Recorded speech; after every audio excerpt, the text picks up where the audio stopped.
Hey, welcome back to the channel. And if this is your first time finding me, my name is Gerard. Today we are looking at my latest fragrance find at Burlington. And guys, I've been passing on this one for a little while now. I've seen it pop up a few times here and there, and for whatever reason, I just never picked it up. I ended up grabbing it. So if you want to see more content like me going into my TJ Maxx's, my Marshalls, my Burlingtons to try to find fantastic deals on fragrances, hidden gems, be sure to subscribe to the channel and follow for more content. But let's not waste any time. Let's jump into it, starting with the store footage.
So there was a good amount at Burlington that I really wanted to try, but this one stood out to me because it's one that I've noticed has been popping up for a really fantastic price, in my opinion. It's comparable to what you're going to find it on online discounters for. The fragrance we are talking about is Salvatore Ferragamo's Uomo Casual Life. Now, I am almost certain that I have tried this fragrance years ago.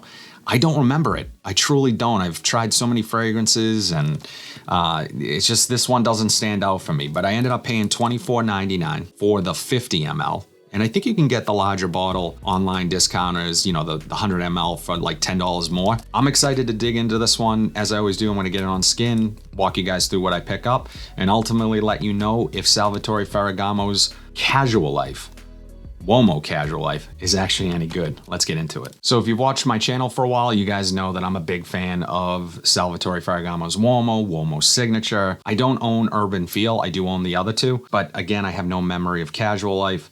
So here we have the presentation, and I do like the presentation. It sticks to the design aesthetic of the other two bottles, just where those are darker. This has the silver trim, clear glass, the more see-through glass. It almost has like this gray tinge to the glass. So I really like the presentation. You get this little plastic collar here so the atomizer doesn't go down by accident, because there is no cap on these. So you really just have to pull this piece out, and then you can use the atomizer anytime. So let's take a look at the atomizer. Really nice atomizer, puts out a good amount of juice. Okay, yeah. And in the air, fresh, woody, maybe some citrus. There is a little bit of citrus up top. It's a little powdery, very clean smelling. Smells mass appealing, smells like a really easy to get away with fragrance for most guys. It is reminding me a little bit of, it has some of the DNA from the other two, mainly from the sweetness and the powderiness. it's unique. It has something behind it. I don't know what it is quite yet. I don't know. It's a familiar scent though. Let's see what it does off of skin. Okay. Yeah, so definitely more citrus off of the skin, more aromatic. Just the right amount of woods, just well-balanced sweetness. It doesn't overdo the sweetness here. Now, the other thing, okay, I'm starting to put two and two together here. There's a coffee note in the other two fragrances, really a tiramisu type note. And I'm not necessarily getting the gourmand sweetness here, but I'm definitely picking up what it is coming across is a very subtle coffee note, which makes this a very interesting fragrance underneath some of the aquatics, some of the more brighter, uplifting notes. And then you have this powdery coffee note. Now, I do get powdery, and that is coming from the coffee 1000%. I usually, that 9 times out of 10, if there's a coffee in a fragrance, it comes across powdery on me and in the air as well. It's just how I pick it up. So initially, I wasn't sure what was causing that, but it's definitely, I would have to assume it's a coffee note. So I like it though. This is also reminding me of something else.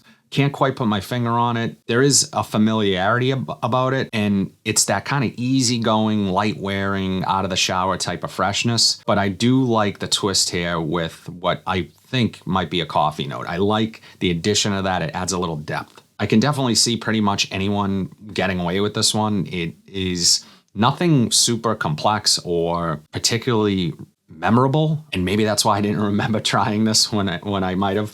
But I do like it. It has a quality to it that you could say, yeah, when you don't want to think too much about what you're going to reach for, maybe going to the office, going to school, just meeting someone for the first time. It's that type of safe fragrance that I think, again, anyone could wear. It also has this subtle undertone of nostalgia for me. Like, I don't know quite what it is. Maybe it's just because it's reminding me of something else. Maybe like a little bit of like old library type of vibe. It's just what I'm picking up, guys.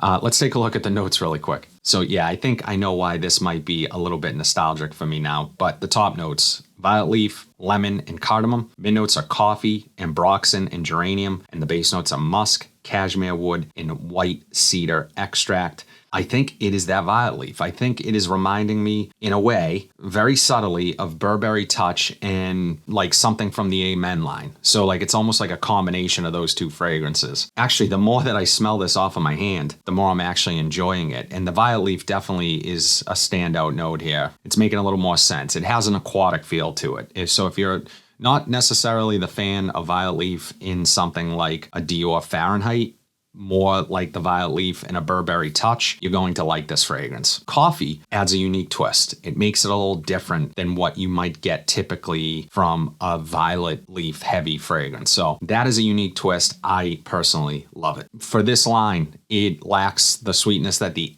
others have, even the sweetness and urban feel. For me, this also smells a little bit more mature, a little bit more put together. It's something more versatile than what you're going to get from the others. Now, urban feel is pretty versatile. I would put this right next to it. I think you could wear this really any season, any situation. I would personally reach for this more for like office type work and daytime wear, but I could see this transitioning to the evening as well, which lends to its versatility. As it settles in a bit, I can kind of see what type of evolution this might have. I think it's going to lean heavily on the musk in the dry down and that ambroxan. I know a lot of guys will appreciate that dry down, although some might describe it as a generic dry down.